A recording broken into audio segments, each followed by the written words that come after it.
I now recognize the gentleman from California, Mr. Khanna, for 5 minutes. Thank you, Mr. Chair. Ms. Gunasekara, welcome back to the committee.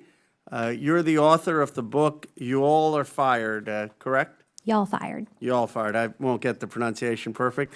And when you testified before our committee last September, you said, if I remember, you supported Project 2025's calls to fire thousands of federal workers, correct? Yes. And it looks like your wishes are coming true, correct? Yeah, certainly some of the policies that I've suggested in the past seem to be being implemented in this administration. Do you support the firing of the 2,400 Veteran Affairs employees, many of whom were doctors, nurses, and veterans themselves, that have taken place? Again, I think that if people are in roles that don't substantially contribute to fulfilling the mission of the stated agency, that from a taxpayer resource perspective, those jobs should not continue to exist. I understand your general view, but in terms of the specifics, I'm sure you follow them. Do you support the firings that have taken place at the Veterans Affairs Department?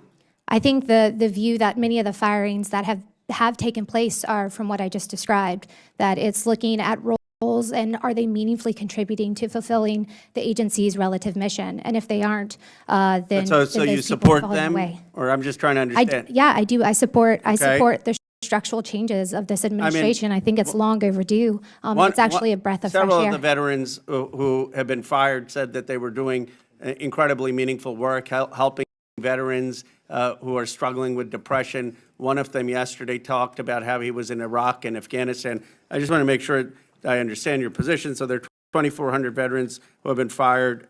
You support that. What do you think of firing the Agriculture Department workers who are trying to combat the bird flu crisis? Do you support that, or do you think that was a mistake? Again, I think all of these structural changes are long overdue. There are many roles throughout the federal government that are duplicative and don't meaningfully advance related missions. I appreciate the general points, and I even recommend people read your book because I think it's being implemented. But do you support